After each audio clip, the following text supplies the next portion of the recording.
Alors, merci de votre présence aujourd'hui au Mémorial de Haute-Alsace. Je vais tout d'abord me présenter. Je suis Valentin Paoli. Alors, je ne suis pas historien, je suis simplement un passionné d'histoire, Première, Seconde Guerre mondiale. Et aujourd'hui, je ne suis pas là pour vous parler de Première Guerre mondiale. Alors, peut-être que certains d'entre vous m'ont déjà vu déambuler dans les allées du Mémorial en tenue de poilu. Mais voilà, aujourd'hui, je suis pas là pour vous parler de ça, je suis là pour vous présenter cette conférence intitulée Périple en enfer. Périple en enfer, c'est l'histoire de Jean Lunois, un jeune canet de 17 ans qui, après un acte de résistance envers un collabo, va être arrêté et déporté dans diverses prisons et camps de concentration nazis. Donc avant de commencer, je tenais à remercier Jackie Sontag et toute l'équipe des Tranchées oubliées. Remercier également toute l'équipe du Mémorial de Haute-Alsace et notamment Océane qui, dans le cadre de cette exposition, de cette inauguration pardon, d'exposition temporaire, m'a un jour contacté pour me proposer de faire une conférence sur le parcours du grand-père de mon épouse Olivia, qui est assise ici au premier rang. Donc, vous l'aurez sûrement compris, je ne serais pas là aujourd'hui sans ma rencontre avec Olivia en août 2015. Et comme toute personne qui se rencontre, on a commencé un petit peu à parler de nous, de nos passions, et c'est tout naturellement que je vais parler de mon intérêt pour l'histoire de la Première et de la Seconde Guerre mondiale. Et c'est là qu'elle m'a parlé pour la première fois de son grand-père, Jean Lunois. Elle m'a brièvement raconté son parcours et elle a commencé à me parler d'un DVD d'une de ses conférences qu'elle a gentiment proposé de me prêter si ça m'intéressait. Chose que j'ai naturellement acceptée, hein, c'est un sujet qui m'intéresse. Même si je dois l'avouer, à l'époque, je n'attendais pas grand-chose de ce DVD. Je m'attendais à un énième récit de déportés, comme j'avais pu en voir des dizaines par le passé. Et je peux vous dire que après avoir regardé ce DVD, je suis tombé de ma chaise. Tant l'histoire, tant le parcours de Jean Lunois est parsemé de rencontres, de c'est digne d'un film ou des plus grands romans d'aventure. Donc après le visionnage de ce DVD, j'ai commencé à me poser des questions et je me suis tourné vers Olivia en lui demandant voilà, si elle pouvait m'en apprendre un petit peu plus. Et malheureusement, elle n'était pas en mesure de me donner des informations parce que Jean Lunois, comme beaucoup de déportés, n'ont que très peu, voire pas du tout, raconté leur passé dans les camps de concentration. Elle a pu me raconter quelques anecdotes, mais rien de plus. C'est là qu'Olivia a eu l'idée de rendre visite à sa grand-mère Françoise Lunois, donc l'épouse de Jean Lunois, qui sûrement aurait beaucoup plus d'informations à m'apporter, d'autant que Françoise avait encore la tenue de déportée de son mari. Elle avait tout un tas d'objets, comme ce morceau de barbelé du camp d'Inzert, ou ce morceau de couverture découpé au camp de Bergen-Belsen, qu'il a ramené un petit peu comme un trophée ou tamponné de la Waffen-SS. Il y avait tout un tas de documents également contenus dans cette pochette où, et à partir de tous ces documents, j'ai commencé à faire des recherches. Alors, parmi ces documents, il y avait notamment cette carte de rapatrié datant de septembre 45. Alors, on peut voir encore l'état d'amincissement de gens. Il y avait également cette carte de l'Europe avec les différents, enfin, en tout cas les principaux camps de concentration nazis en Europe. Et sur cette carte, Jean a retracé tout son parcours. Et au-dessus de cette carte, il a écrit mon périple. Alors ce terme périple, je l'ai retrouvé sur de nombreux documents et ça m'a toujours interpellé. Alors quand on regarde dans le dictionnaire, un périple, c'est un voyage par la mer, donc rien à voir. Mais dans le langage familier, un périple, c'est un voyage en plusieurs étapes et duquel on revient. Ça forme une boucle et je trouvais que c'était plutôt malin d'avoir à noter ce périple et je me suis servi de ce terme pour intituler cette conférence, donc Périple en enfer.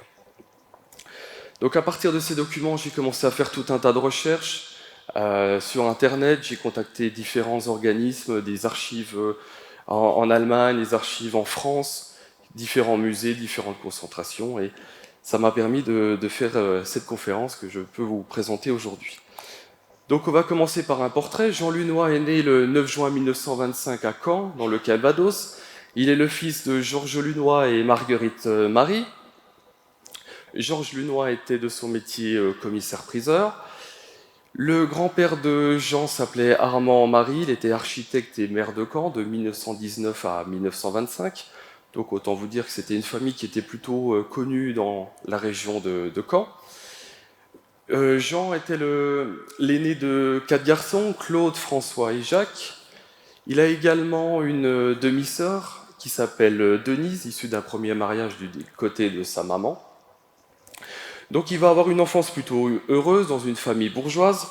Il va suivre une scolarité normale, il va aller dans un collège jésuite où il va apprendre l'ordre et la discipline avec des prêtres qui n'étaient pas très tendres avec lui, mais en tout cas qui lui ont appris à être l'homme qu'il est devenu par la suite.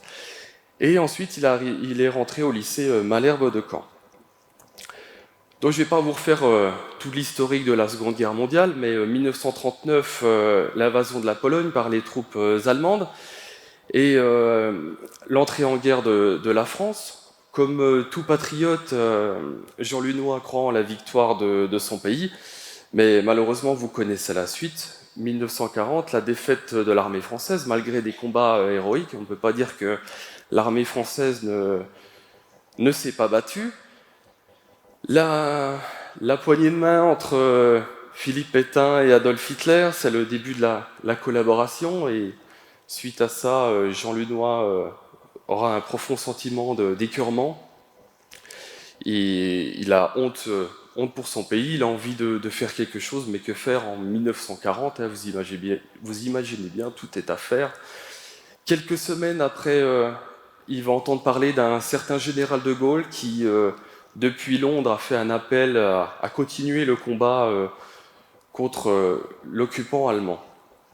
Ce n'est qu'en 1942 que Jean Lunois va rentrer dans la résistance, grâce à l'intermédiaire d'un de ses surveillants, M. Rimbaud, qui va le mettre en contact avec Gisèle Guillemot, responsable du Front patriotique de la jeunesse, les FPJ, qui est une branche du Front National. Alors le Front National qui n'a rien à voir avec le Front National qu'on connaît aujourd'hui, connu sous le nom Rassemblement National de la famille Le Pen. C'était plutôt l'opposé, c'était un mouvement de résistance communiste. Il va rentrer donc chez ces FPJ sous le nom de Lulu. Alors en 1942, pas de grandes actions de résistance, comme on peut voir dans certains documentaires ou dans les films. Ça va être surtout du renseignement, du vol de matériel, du vol d'essence, la réalisation et la distribution de tracts qu'ils vont déposer dans les boîtes aux lettres ou envoyer par la poste. En 1943, l'un de ses professeurs, qui s'appelle Adolphe Villain, un collaborateur français, on va pas faire une petite parenthèse sur le nom Adolphe Villain pour un collaborateur, bon, ça ne s'invente pas, mais en tout cas, ce collaborateur faisait partie du PPF de Doriot, le Parti populaire français, un parti d'extrême droite qui collaborait largement avec l'occupant allemand. Et ce fameux professeur faisait la promotion donc, de ce parti collaborationniste au sein du lycée Malherbe de Caen. Écœuré par ça, Jean décide de donner une leçon à ce professeur, donc avec 3 de ses camarades, à savoir Jacques Sabine, Pierre Briand et Maurice Roët. Ils se rendent un soir, donc le soir du 13 février 1943, Jean se procure une arme auprès d'un de ses amis résistants, ils vont déposer une lettre de menace dans sa boîte aux lettres, et Jean va tirer un coup de feu dans les fenêtres de ce fameux professeur. Ils vont vite se carapater avec le sentiment du devoir accompli. Et le lendemain matin, 14 février 1943, comme, excusez-moi l'expression, mais comme des trous du cul de 16-17 ans, ils vont retourner sur les lieux du crime, sûrement l'innocence de la jeunesse, mais voilà, pour un petit peu contempler leur œuvre. Sauf que sur place, il y a la police française qui mène son enquête Et voyant que ce petit groupe de jeunes étudiants regarde avec un petit peu d'assistance, vont aller à leur rencontre et tenter de les interpeller. Ils vont prendre la fuite. Donc la suite, bah voilà, pas besoin d'être Pythagore, hein, la police française va vite faire le rapprochement, va mener son enquête, va faire quelques interpellations au lycée Malherbe. Ils vont arrêter quelques jeunes et ils vont leur dire, bah voilà, on va passer un marché, vous nous dites qui a fait le coup, l'attentat contre Adolphe Villain, ça reste entre nous, mais si vous ne nous dites pas qui c'est, eh ben on vous livre à la Gestapo et là ça sera pas la même limonade, on va dire. Donc ça va être le début de la cavale pour Jean et ses amis. Jean va tout d'abord se cacher chez Monsieur Bardet, un membre de son réseau. De là, il va tenter de contacter son réseau pour rejoindre l'Angleterre. Il va retrouver son ami Jacques Sabine qui va lui donner un rendez-vous pour pouvoir rejoindre donc l'Angleterre. Il va lui donner l'adresse 49 route de Falaise à Caen. Sauf qu'à Caen, il y a route de Falaise et rue de Falaise. Alors, est-ce que Jacques Sabine lui a donné la mauvaise adresse ou est-ce que Jean n'a pas compris exactement? Si bien que quand il s'est rendu à l'adresse, il n'y avait personne. Donc, que faire? Il va se cacher chez la famille de Villiers, une famille proche de la famille Lunois. Et n'ayant plus de solution, n'ayant plus de cachette, il va se rendre chez lui le 19 février où la police française va l'attendre. Le 19 février donc 43, ça va être son arrestation. Il va être placé dans la section française de la maison d'arrêt de Caen. Il faut savoir qu'à la maison d'arrêt, il y a deux sections, une partie française et une partie allemande. Donc ils vont être tout d'abord placés dans des cellules individuelles dans la section française. Ils vont être plutôt bien traités par les policiers français, mis à part quelques saloperies, comme il disait si bien dans sa conférence. Mais il y avait notamment l'adjudant-chef Marteau qui n'aura que des petits gestes pour eux, pour essayer que leur passage se passe du mieux possible.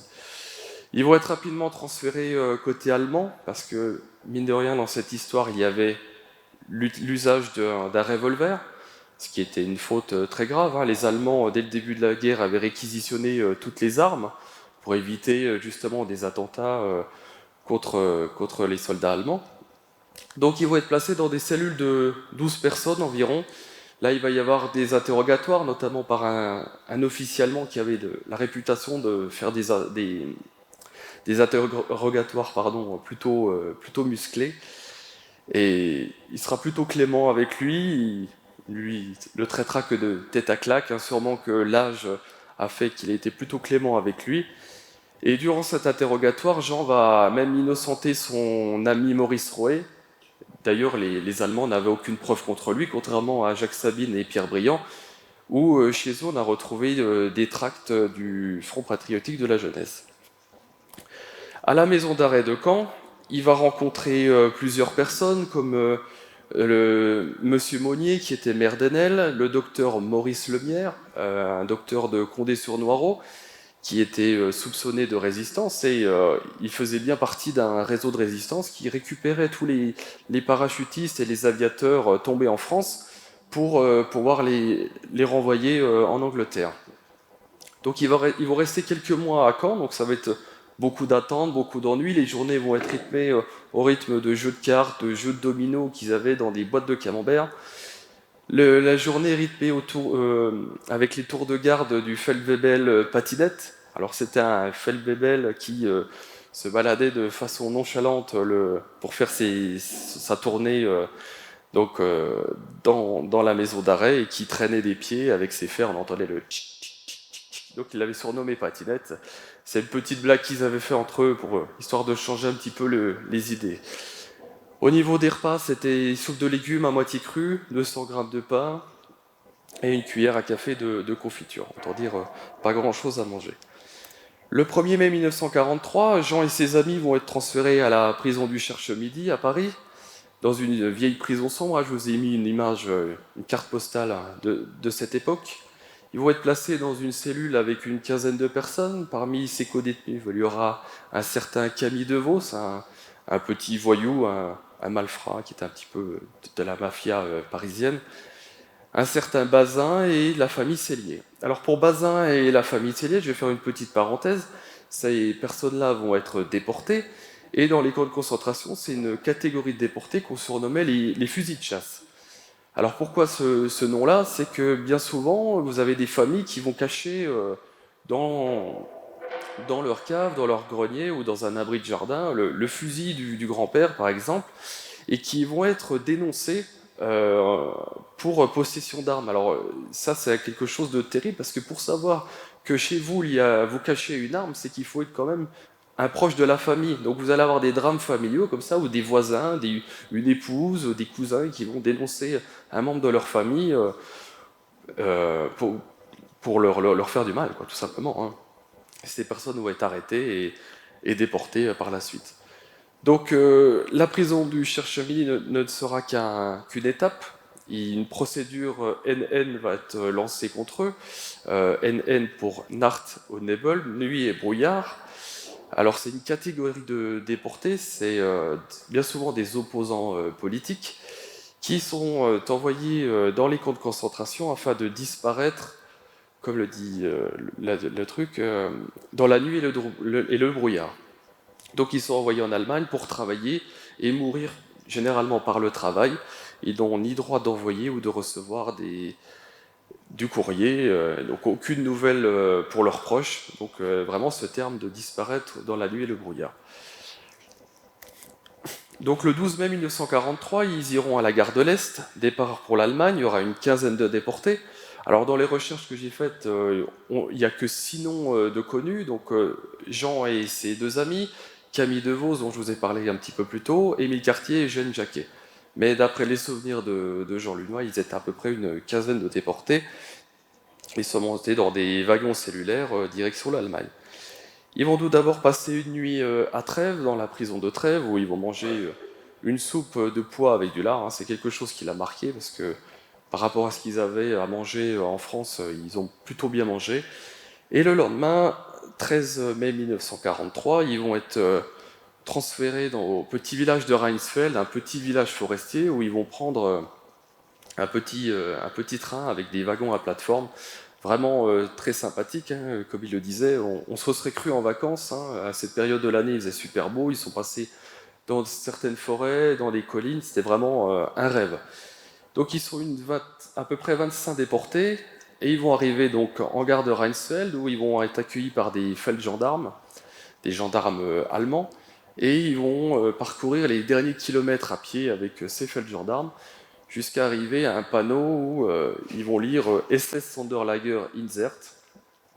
Et parmi les déportés, certains vont dire adieu les gars, si à les SS on va en baver, moi j'ai eu affaire aux SS, là vraiment ça craint pour nous. Donc ils vont arriver au camp d'Inzert, dont je vous ai remis la carte que Jean avait annotée, hein. Donc ici vous voyez, si le laser veut bien marcher, ah, ça ne marche pas, bon c'est pas grave. Le camp d'Inzert, où vous avez la flèche, là vous avez la photo de l'entrée du camp d'Inzert. Donc je vais faire une petite parenthèse, là on va commencer à rentrer dans la partie déportation. Peut-être que certains propos ou images pourront choquer certains d'entre vous. Donc si vous avez besoin de prendre l'air, de tourner la tête, ou je ne sais pas, n'hésitez pas. Voilà, certaines personnes voilà, ont peut-être du mal avec cette sombre période de l'histoire. Donc ils vont arriver au camp d'Inzert, ils vont être accueillis par 2 capots, notamment par le capot Eugène Wipf, qui va les accueillir avec cette charmante phrase: tas de saloperies de Français, vous êtes ici pour crever, vous allez tous crever, et la seule façon de sortir d'ici, c'est par la terre.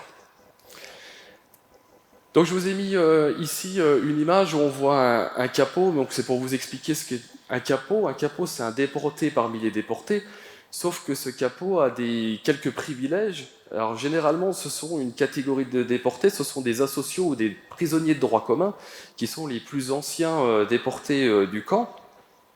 Donc c'est généralement des personnes avec un CV déjà bien rempli, avec un passé de voleur, de violeur ou d'assassin. Donc imaginez un petit peu les personnes que ça pouvait être. Et en contrepartie de leur violence, ils avaient le droit d'avoir une chambre à eux, d'avoir un petit peu plus à manger. Donc plus ils étaient violents avec les autres déportés, et plus ils avaient le droit à des privilèges. Donc autant vous dire que le camp, quelque part, était autogéré par les déportés. Il y avait bien les SS autour qui circulaient dans le camp, mais le camp était plutôt autogéré.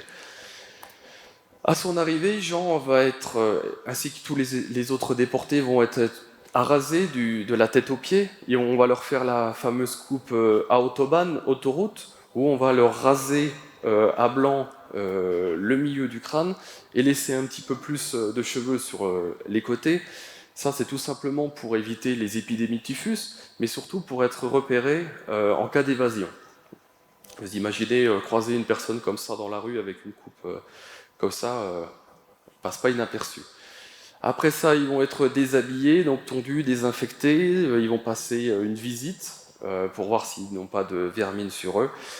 Et après ça, on va les envoyer sur la place d'appel. Alors vous voyez peut-être, je sais pas, au milieu, vous voyez les déportés courir, donc sur cette illustration.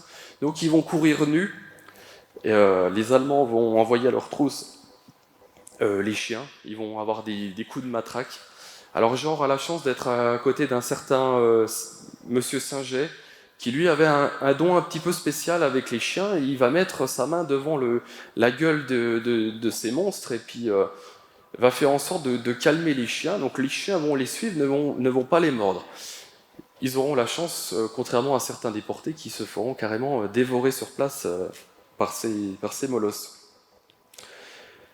À 17 ans, je peux vous dire que c'était une épreuve difficile pour Jean. Il se verra même appeler en pleurant sa maman. Après ça, on va lui donner le matricule 6656. Il ne devra plus répondre que par ce numéro. Il devra totalement oublier son identité. C'est le début de la déshumanisation. Ils ne seront plus que des stucs, des morceaux.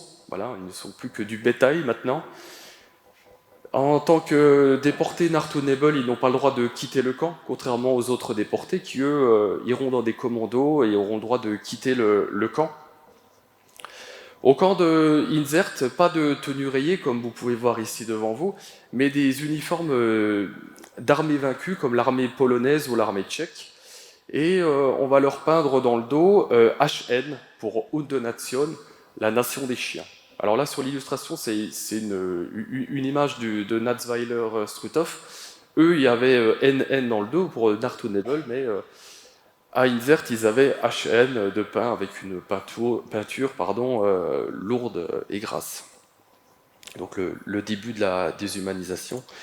Ils vont être rapidement réunis sur la place d'appel, où vous allez avoir le chef du camp, Sporenberg, surnommé l'homme au chien, assisté de son commandant second Pamer, qui vont appeler un déporté, un journaliste allemand qui est déporté dans ce camp. Sporenberg va lui dire quelques mots en allemand. Pamer va dégainer son arme et va tirer dans la tête de ce journaliste. Ce journaliste ne mourra pas sur le coup, il va encore bouger. Un médecin SS va arriver, va montrer à Pamer où le finir, et Pamer va lui donner le coup de grâce. Donc vous imaginez à 17 ans voir ça, plutôt beaucoup d'émotions pour un premier jour dans les camps de concentration. Donc ici vous avez une vue du camp de Inzert. Alors c'est vraiment un petit camp. Ce camp est à la base un camp pour rééduquer les gens. Alors il avait été fabriqué, construit pour les ouvriers de l'organisation TOT, qui construisaient toutes les fortifications le long de la ligne Siegfried, et ceux qui n'avaient pas envie de travailler étaient renvoyés dans ces camps pour passer un petit séjour et leur rappeler pourquoi ils étaient là. Donc tout d'abord, ils vont être placés en haut du camp, au bloc de quarantaine. Leur travail sera d'entretenir le camp, notamment le nettoyage des vitres. Alors, ce serait bien qu'il marche ça, voilà. Comme ça, moi, je pourrais vous montrer. Ce sera plus facile. Bon. Tiens, si tu arrives à le faire marcher. Et ensuite, on va les envoyer dans deux commandos. Tout d'abord, le commando Holzplat, ici, qui va être le travail de débitage du bois. Et ensuite, ils vont être envoyés dans ce baraquement ici, qui est le baraquement Romica.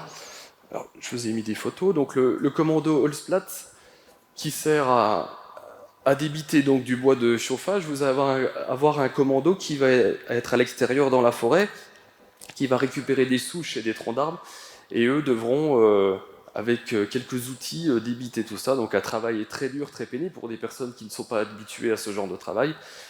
Mais rapidement, Jean va être transféré donc au commando Romica grâce à l'intervention du docteur Chabot, qui donnait des privilèges dès qu'il le pouvait aux déportés français comme lui. Et il l'a envoyé donc dans ce commando. Ils avaient un toit sur leur tête. L'usine Romica est une usine de caoutchouc synthétique qui fabriquait des caoutchoucs, des joints de télermine, que vous avez ici.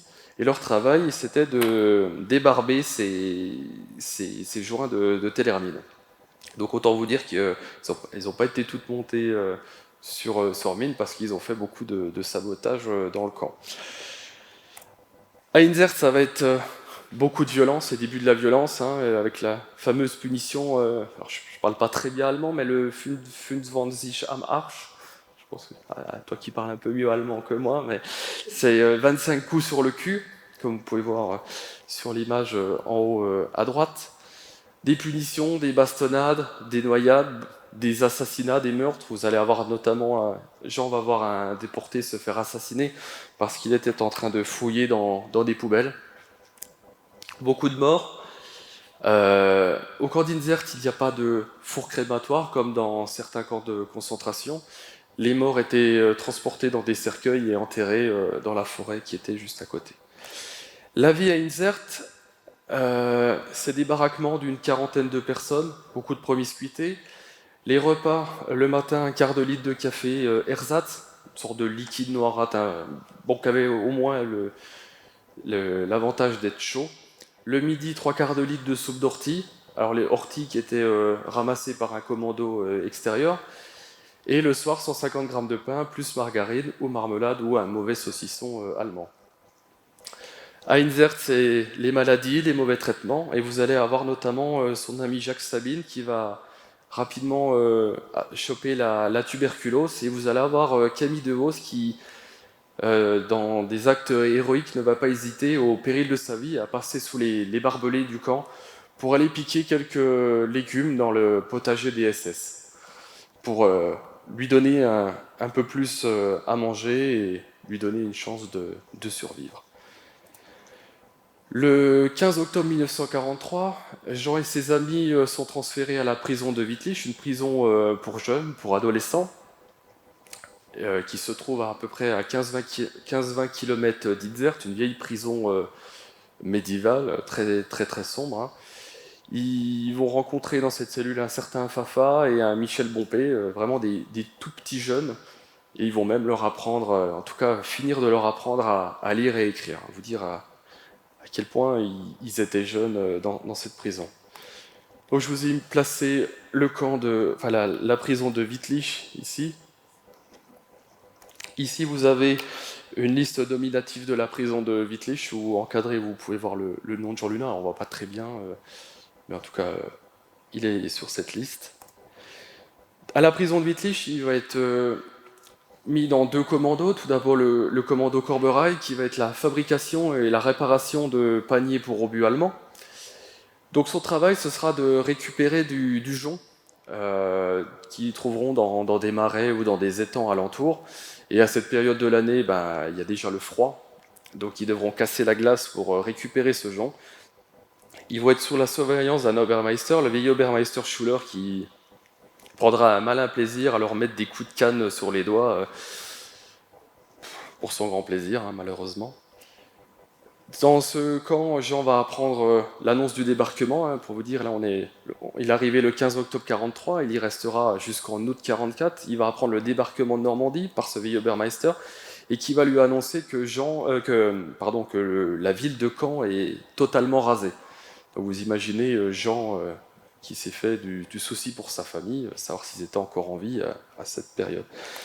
Il va être transféré également au commando Trensal, qui va être le recyclage des bottes allemandes. Donc toutes les bottes allemandes des victimes, enfin, tous les soldats allemands qui étaient morts, ont récupéré les équipements, et notamment les bottes allemandes, pour récupérer cette matière première, hein, qui était une matière plutôt chère pour l'époque. Hein.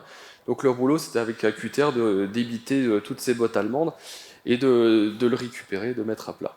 Vous allez avoir le certain Bazin qui va récupérer un revolver dans une paire de bottes, qui va le planquer dans leur cellule, il va déceler une dalle, mais il n'aura jamais l'occasion de s'en servir, puisque le 7 août 1944, ils seront transférés tout d'abord à Cologne, dans un petit camp. Alors, la ville de Cologne est déjà totalement rasée par les bombardements alliés.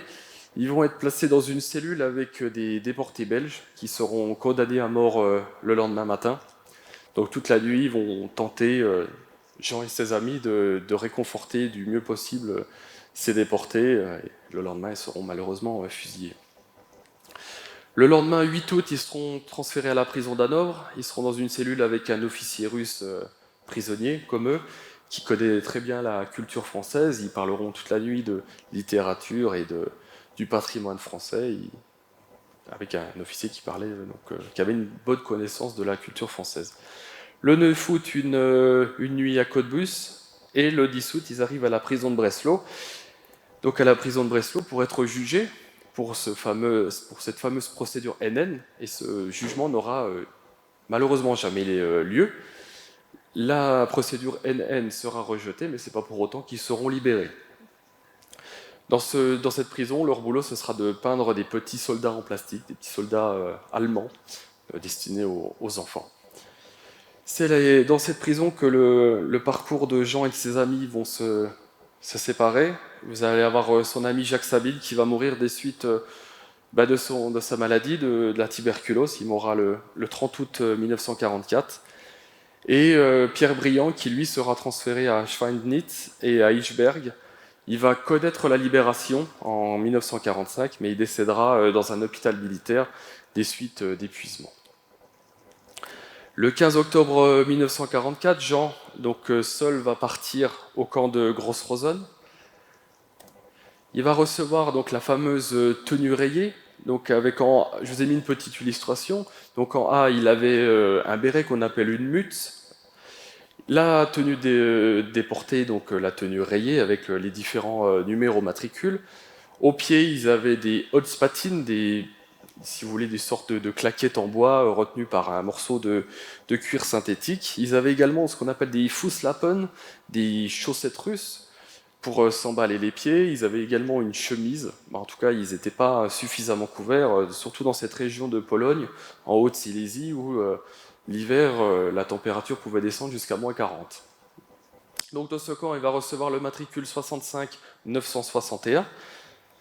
Là, vous avez quelques listes nominatives du camp, où on peut voir son nom. Là, je vous ai mis une vue du camp de concentration de Gross-Rosen, qui est à la base un camp annexe du camp de Sachsenhausen, mais qui deviendra un camp à part entière grâce à la mine ici de granit que les déportés vont exploiter. Comparé à Inzert, Jean va découvrir à Gross-Rosen un autre monde, un camp beaucoup plus grand, avec une vie rythmée au son de la tour que vous voyez en bas à droite. Toute la vie du camp est réglée aux sonneries de la cloche de cette tour. Le matin et le soir, ça va être des appels interminables, où chaque déporté devra répondre à son nom. Au début de ces appels, tous les déportés devront prendre en main leur béret, leur mutz, et sous l'ordre de l'officier commandant devront Mutzen, Ab, et dès que sur Ab, tous les bérets doivent claquer sur la cuisse. Donc autant vous dire qu'ils ont recommencé des dizaines et des dizaines de fois jusqu'à ce que ce soit parfait. Durant ces appels interminables, beaucoup de déportés tombent et meurent sur les places d'appel. À Gross-Rosen, c'est la dureté du travail, la violence dans la carrière, le froid, des capots polonais qui vont être très durs avec les déportés français. ces capots polonais qui leur reprocheront de ne pas être intervenus en 1939 suite à l'invasion de la Pologne. Peut-être qu'on aurait dû à cette époque y aller, mais bon, voilà. Donc à Inzert, beaucoup de morts. Ils vont connaître les premiers fours crématoires. Comme je vous le disais au début, c'est un camp qui est déjà énorme, surpeuplé. Jean va dormir au sol, hein, tellement il n'y a plus de place dans les lits. Ils vont se partager une couverture pour 4. Et vous avez cette anecdote qui va le marquer durant toute sa vie, où une nuit, il va se coucher avec 4 autres déportés. Donc ils vont être couchés un peu comme des sardines, une couverture pour 4. Et en plein milieu de la nuit, il va être réveillé par un liquide chaud au niveau de son ventre. Et comme une personne qui décède, son corps se détend et tous les excréments sortent. Et Jean va se retrouver au milieu de 2 portés décédés. Il ne pourra pas sortir à cause de la rigidité cadavérique. Il devra attendre que le lendemain pour pouvoir s'extirper de ses 2 camarades décédés. S'il avait tenté de sortir en milieu de la nuit pour se libérer de ça, il aurait sûrement pris un coup de matraque de son capot. Donc il sera libéré le lendemain matin de cet enfer. Donc il va être affecté au commando des transports des morts. Donc toutes les nuits, vous allez avoir des dizaines de morts dans les baraquements. Et lui, son travail, ça va être de les sortir de ce baraquement, de les déshabiller. Vous allez avoir un Allemand qui va marquer le numéro matricule sur le torse de ces déportés. Et Jean et ses camarades devront les empiler un peu embûchés, tête bêche, par 12. Et ensuite, ces morts seront transférés au four crématoire, qui tourne à plein régime déjà, si bien que l'attente devant les baraquements, vous allez avoir les morts qui vont s'empiler, et les nuits sont froides, les journées sont un peu plus douces, parfois les corps vont rester plusieurs jours devant les baraquements, et vous avez cette anecdote où Jean va... Excusez-moi, j'ai un petit peu de... Jean va voir un autre déporté tenter de tirer le bras d'un des déportés décédés, et le bras va lui rester dans la main.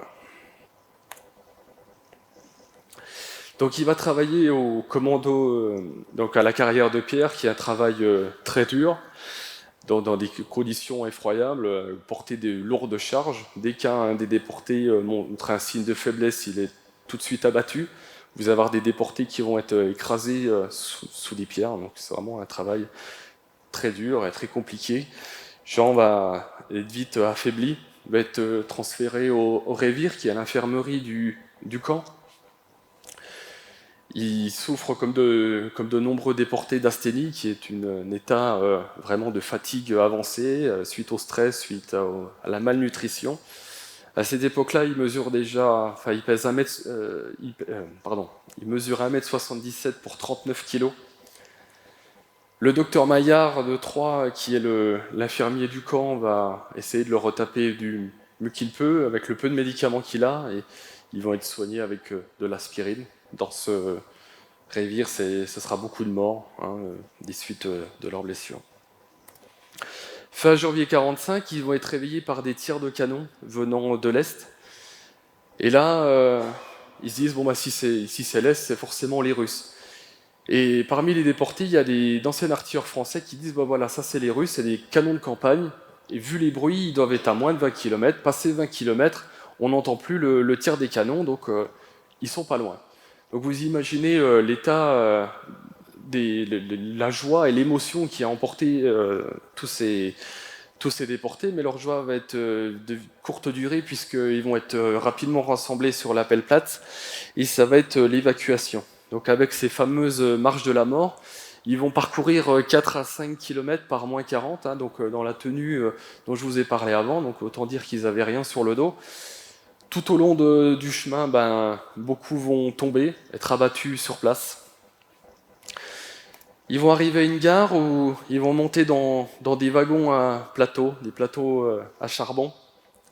Donc en plein jour, comme ça, sans être à l'abri. Ils vont passer 3 jours et 3 nuits de convoi, tous les jours, le convoi va s'arrêter pour se ravitailler. L'occasion de débarquer tous les morts. Donc des fosses seront creusées à la hâte et les corps recouverts de chaux pour faire disparaître toutes les preuves de la cruauté des SS. Durant ce convoi, au troisième jour, il va tomber face à un jeune SS avec des petites lunettes rondes, hein, ça l'a marqué durant ce périple, et qui va lui demander son âge, et Jean, tout naturellement, va lui donner l'âge qu'il avait lors de son arrestation, 17 ans, parce qu'il savait que les SS avaient un peu de respect, s'ils en avaient du respect, en tout cas c'était au moins pour les petits jeunes. Et ce jeune SS, voyant l'état de Jean, va aller dans son pactage et aller lui chercher une tranche de pain, ce qui a bien sûr surpris Jean. Et plus tard, ce jeune SS va lui demander s'il avait froid, et ce jeune SS va aller chercher dans son pactage sa veste SS avec toutes les insignes et va aller lui mettre sur ses épaules. Vous imaginez bien l'officier SS qui passe un peu plus tard et qui voit ça, quoi, Vas, un déporté avec une tenue de la SS, vous imaginez bien, il n'en était pas digne, hein, surtout que l'uniforme SS, c'était quelque chose d'important pour eux. Le jeune SS, un petit peu confus, va s'expliquer auprès de son officier supérieur en lui disant que voilà, vu l'âge de ce déporté, il pensait bien faire en lui offrant cette veste. L'officier va lui dire ok, tu peux lui laisser, mais surtout t'enlèves les insignes, hein, il n'est pas digne de cette tenue. Donc leur convoi va arriver au camp de Dora. Alors Dora, ça doit être un beau prénom de femme, mais Dora ça veut dire Deutsche Organisation Reich Arbeit, donc c'est un peu moins joli. Ils vont arriver donc en gare de Dora, près du village de Nordhausen, le 11 février 1945. Vu les conditions dans lesquelles ils ont été convoyés, 70% du convoi ne survivra pas à ce transfert. Leur travail en arrivant, ce sera de décharger et d'entasser tous ces morts sur le quai de la gare, sous les coups et sous les morsures des chiens. Ils vont se partir en direction du camp, monter au camp de Dora en se tenant tous les uns les autres avec beaucoup de difficultés. Donc ils vont arriver au camp de Dora. On va lui donner le matricule 110-104, donc cette tenue que vous avez ici aujourd'hui. Vous avez ici des listes nominatives de Dora, où on voit son nom et son numéro matricule. Je vous ai mis une vue du camp. Donc à la base, Dora était un camp annexe du camp de Buchenwald et deviendra un camp à part entière grâce à ces tunnels placés ici où on fabriquait les fameuses fusées V2 qui étaient les armes révolutionnaires qui devaient permettre à l'Allemagne de changer le cours de la guerre et de reprendre l'initiative. Le 12 mars 1945, après un long appel, Jean va tomber de fatigue, va s'écrouler sur la place d'appel et va être envoyé au Révire accompagné d'un capot. Alors en image, je vous ai mis les fiches de l'infirmerie, le fameux Révire. Et en arrivant dans ce Révire, il va entendre une phrase, une voix familière qui va lui dire « Mais Jean, c'est bien toi ?» Et en relevant la tête, il va retomber sur le docteur Maurice Lemierre qu'il avait connu à la maison d'arrêt de Caen. Et donc vous imaginez les retrouvailles dans ce Révire. Docteur Lemierre lui demandait « Mais Jean, mais qu'est-ce qui se passe ?» Et il va dire bah, « Je suis à bout. » Il le disait lui-même, j'étais au bout du rouleau. Et quand mentalement vous étiez à bout, eh ben, bien souvent c'était la fin pour les déportés. Tant que le moral tenait, le physique, bien qu'amincit, il tenait. Donc ce fameux docteur Lemierre va lui donner 4 bols de soupe. C'est la première fois en 2 ans où il va manger à sa faim. Les autres déportés vont le mettre en garde. Ils disent « Mais t'es fou de manger autant, tu vas mourir, hein, les organismes ne sont plus faits pour absorber autant de nourriture. » Mais en tout cas, voilà, ça ça lui a fait du bien, et du moment qu'il était sous la protection du docteur Lemierre et qu'il a eu un petit peu plus à manger, il a pu remonter la pente. Quelques jours après, ce docteur Lemierre va demander à Jean s'il est pratiquant, s'il croit, s'il était catholique, pratiquant, et Jean va lui dire, tout naturellement, comme à cette époque, beaucoup de gens pratiquaient leur religion, ce qui était pourtant interdit dans les différents camps de concentration. Et ce docteur Lemierre va l'informer que dans un baraquement, vous avez des déportés belges qui fabriquent, qui réalisent des hosties en cachette et qui font des messes à l'abri des regards des SS. Et qui lui dit, si ça t'intéresse, je peux t'envoyer là-bas avec un capot et tu pourras pratiquer ta religion. Donc il va traverser la place d'Appel avec ce capot russe et ils vont croiser un balayeur, le balayeur de l'Appelplatz. Et en voyant se déporter travailler, Jean va se dire, putain, mais ce gars-là, il a une dégaine de français. Et il le disait dans la conférence que, à force de la façon de travailler des déportés, on savait vite de quelle origine ils étaient. Et il va l'interpeller, il va lui dire, mais t'es français, toi? Et se déporter, un peu nonchalant, va lui dire, oui, oui, je suis de Paname. Et ce déporté va lui dire, mais et toi, tu es de où? Il dit, moi, je suis originaire de Caen. Caen? Il dit, tiens, c'est marrant, dans mon baraquement, on, on a un petit jeune aussi qui est originaire de Caen. Et Jean lui dit, mais tu n'aurais pas son nom? Et il dit non, je m'en souviens pas. Il dit, écoute, moi je m'appelle Jean Lunois, et si tu veux, on se revoit demain et tu me dis qui c'est, ce petit jeune?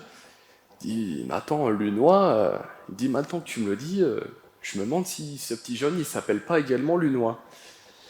Alors Jean réfléchit, il dit, son père avant la guerre, avait fait tout un arbre généalogique pour recenser les Lunois, et en France, il ne restait plus que 4 Lunois, donc Jean et ses 4 frères. Et c'est comme ça que Jean va apprendre le lendemain que son petit frère, Claude Lunois, excusez-moi, se trouve également dans ce camp de concentration. Donc Claude Lunois, qui est né le 23 mars 1927 à Caen, qui peu de temps après l'arrestation de son frère va rentrer également au Front patriotique de la jeunesse, va être placé à la maison d'arrêt. En mai 1944, va être envoyé au camp de Compiègne, un camp de transit pour l'Allemagne, avec le matricule 34379. Le 12 mai 1944, il va être transféré au camp de Buchenwald, avec le matricule 52057. En juin 1944, transféré au commando d'Elrich. Juillet 1944, le camp de Gunzerode. Et le 9 mars 1945, il va arriver dans le même camp de concentration que son grand frère, au camp de Mittelbau-Dora. Et grâce à l'intervention du docteur Lemierre, les deux frères vont être réunis dans le même baraquement.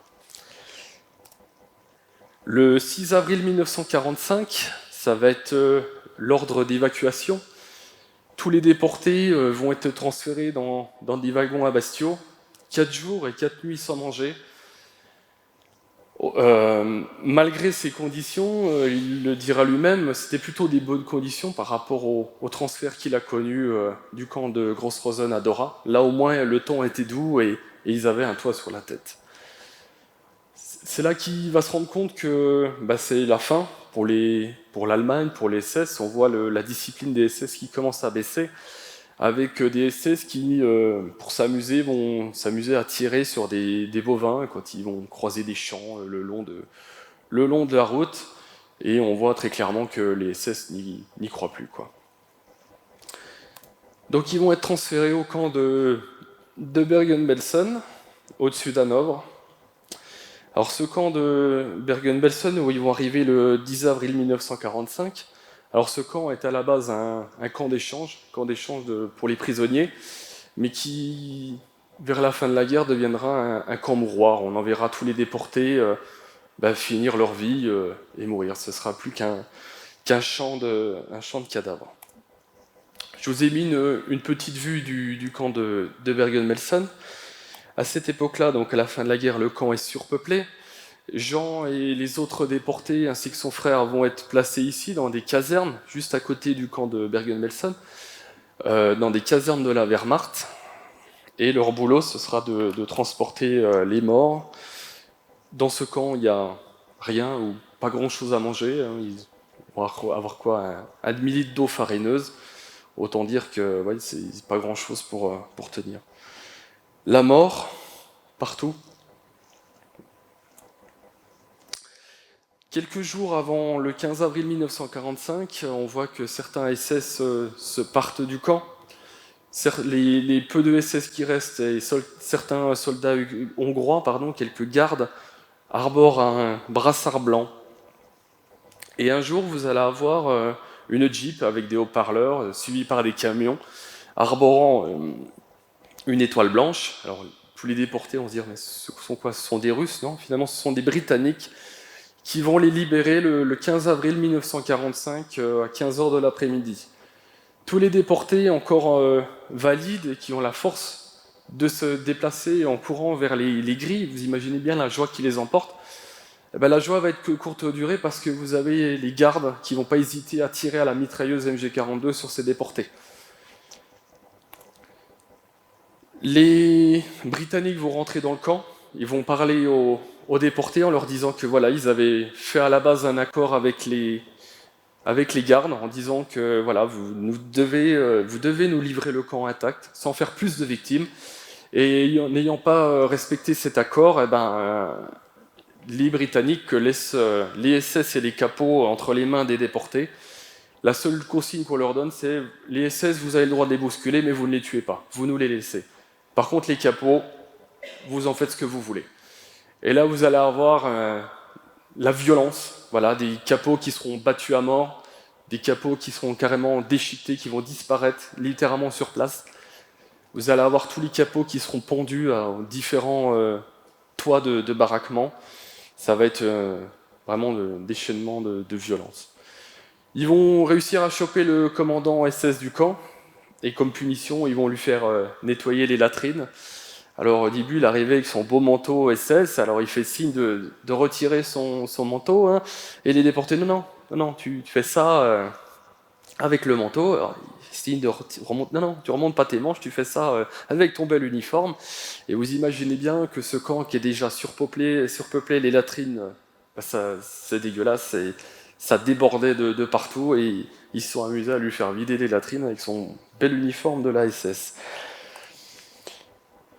Au camp de Bergen-Belsen, ça va être une épidémie de typhus. Le 21 avril 1945, le camp va être brûlé complètement par les Britanniques pour essayer de stopper cette épidémie.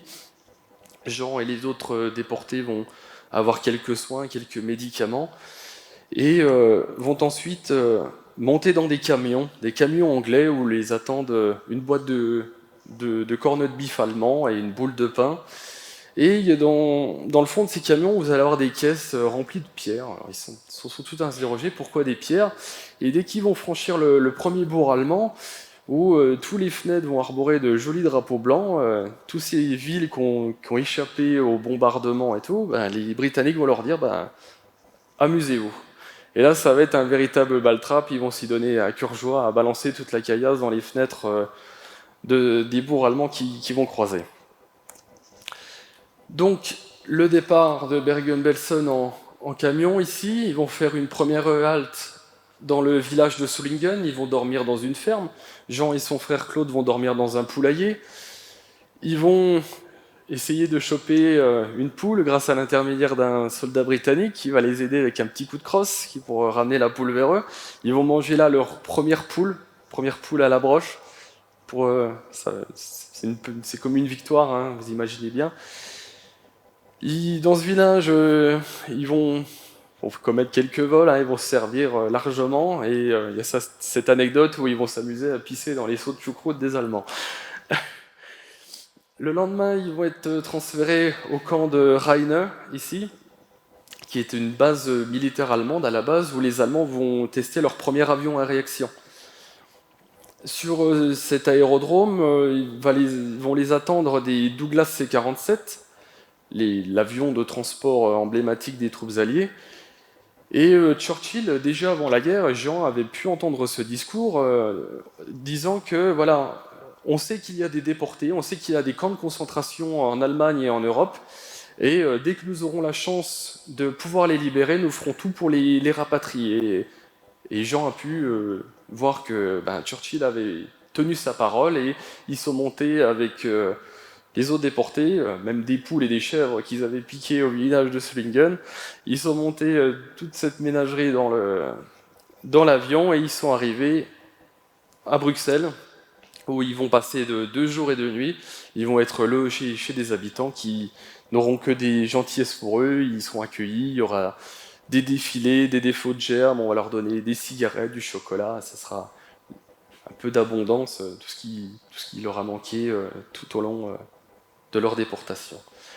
Le lendemain, ils vont prendre un train pour Valenciennes, ça y est, ils vont enfin arriver en France, ils vont arriver dans une caserne où ils vont manger leur premier steak. Tout un souvenir pour eux, tout un symbole.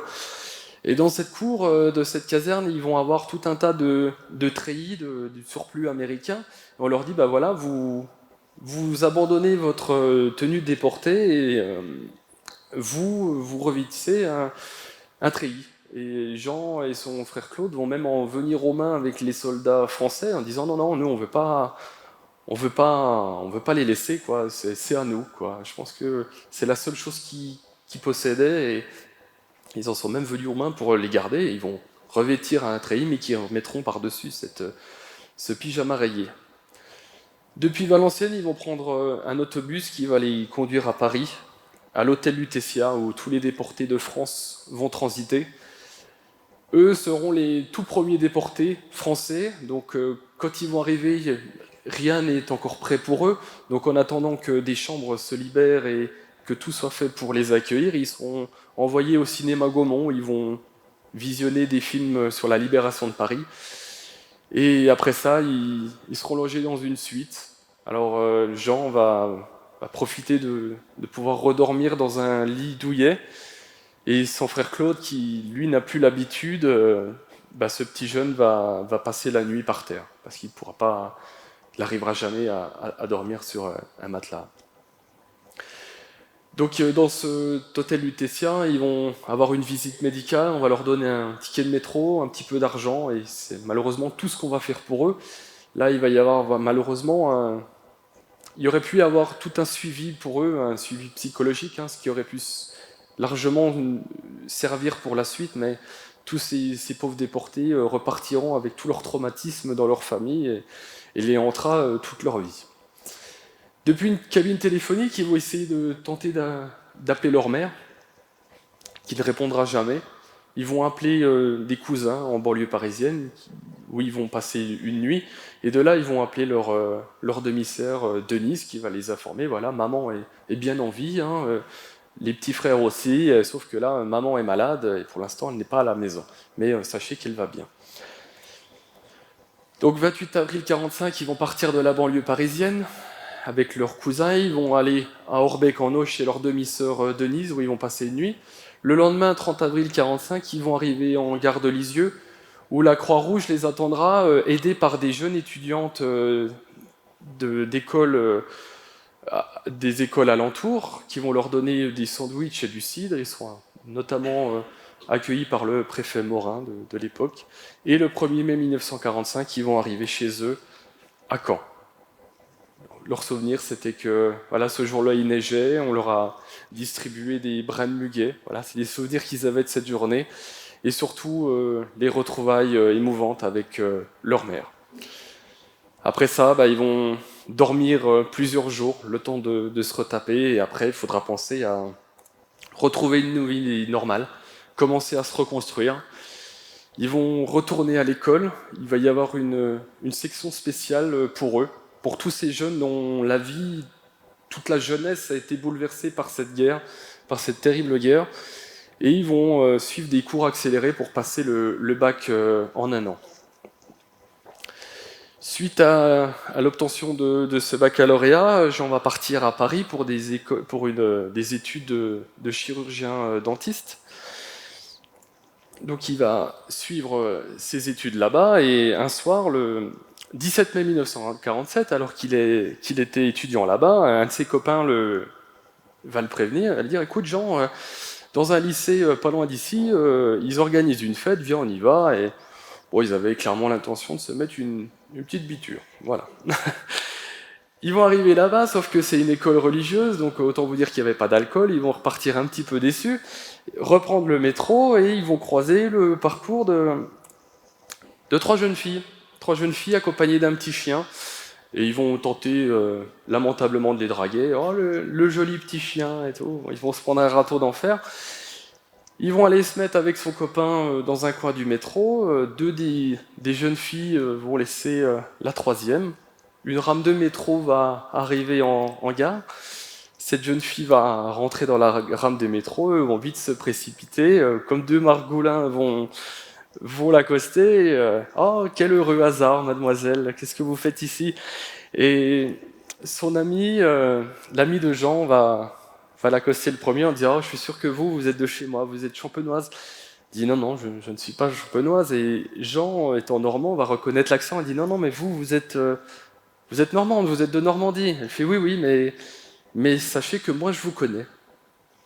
Ah bon, vous me connaissez? Oui, vous ne faisiez pas partie des premiers déportés arrivés en gare de Lisieux le 30 avril 1945? Je dis: mais comment vous savez ça? Et elle dit: ben, j'ai fait partie des jeunes étudiantes qui aidaient la Croix-Rouge et qui vous a donné des sandwichs et du cidre. Et je me souviens très bien de vous et de votre petit frère, ça m'avait marqué. Donc ils vont discuter tout le long du voyage en métro, et Jean va tenter de connaître l'adresse de cette jeune demoiselle qui s'appelle Françoise. Et elle, ne le connaissant pas, va lui dire: écoute, moi je ne vais pas donner mon adresse, je ne te connais pas. Par contre, je peux te dire, je suis dans tel lycée. Et le lendemain, en fin de journée, Jean l'attendra, et à partir de ce moment-là, ils ne se quitteront plus jamais. Le diplôme de chirurgien dentiste en poche, il va y avoir un mariage, la naissance de leur première fille, Marie-France, qui est assise ici au premier rang. Ce sera le recherche d'un cabinet dentaire, et qui trouvera du côté de Montbéliard. Alors pour la petite anecdote, il avait cherché dans les petites annonces, il avait vu Sochaux, il dit: oh tiens, Sochaux, ça sonne comme Puteaux, ça doit être dans la région parisienne. Non, ils sont arrivés du côté de Montbéliard. Donc il va faire toute sa carrière à Montbéliard, fonder une famille, une très grande famille. Pour quelqu'un qui normalement devait disparaître dans les camps de concentration, va avoir 4 filles, 7 petits-enfants, 8 arrière-petits-enfants. La retraite approchant, ils vont décider de retourner en Normandie, à Colleville-Montgomery, où ils ont déjà une maison de vacances. Donc ils vont décider de partir là-bas, s'établir pour profiter de leur retraite rue Lord Lovat, où toute la famille ludois passait leur été. En 2005, il va y avoir une prise de conscience. Jean va regarder les commémorations du 60e anniversaire de la libération du camp d'Auschwitz-Birkenau, et il va être notamment frappé par la déclaration du cardinal Lustiger, Monseigneur Lustiger, qui va appeler dans un discours pour que tous les derniers témoins de cette terrible période parlent enfin. Il est temps de parler. On entrait dans la dernière décennie où les derniers déportés pouvaient encore témoigner. Il leur a rappelé l'importance de témoigner, parce qu'on allait passer de l'histoire vivante, avec tous les témoins encore vivants, à l'histoire avec un grand H.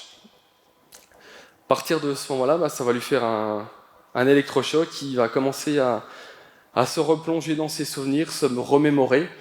Mais malheureusement, se remémorer, c'est rouvrir des blessures qui ont mis des années à cicatriser. Comme beaucoup de déportés, c'était oublié pour avancer. Et surtout, comme beaucoup de déportés, quand ils sont rentrés, beaucoup n'ont pas parlé. Déjà, les populations d'Europe avaient soif de liberté, ils voulaient passer à autre chose. La guerre, ils en ont eu assez. Donc ils n'ont pas trouvé d'oreille attentive pour eux. Déjà, qui pour écouter, qui pour les comprendre? Le peu de déportés qui ont pris la parole, parfois ont été pris pour des fous, en se disant, les autres, les personnes leur ont dit, mais c'est pas possible, ça n'a pas pu exister. Donc beaucoup n'ont jamais parlé ou n'ont parlé que très tardivement. Jean, en se remémorant, ça va être beaucoup de traumatismes, beaucoup de cauchemars, hein, des nuits où il se réveille au milieu de cadavres, et beaucoup de traumatismes, comme par exemple le fait tout simplement de prendre un train. Il aura toujours cette phrase avant de monter dans un train, qu'il avait toujours du mal de monter dans un train parce que, disait-il, ça lui rappelait trop son voyage au Club Med. Je vous ai mis quelques brochures, quelques coupures de journaux où on voit Jean en train de témoigner devant des collégiens et des lycéens. Le parcours de Jean Lunois s'arrêtera en 2012. Je n'aurai malheureusement pas la chance de le rencontrer. J'aurais tellement eu de questions à lui poser, mais malheureusement, certaines questions resteront sans réponse. Je vais terminer cette conférence avec cette devise du souvenir français qui est « À nous le souvenir, à eux l'immortalité ». Depuis que je connais mon épouse Olivia, je travaille à ma manière à rendre hommage à tous ces victimes de la barbarie nazie. Et depuis 2015, je me bats pour que le parcours de Jean Lunois ne disparaisse pas dans la nuit et le brouillard. Merci à vous.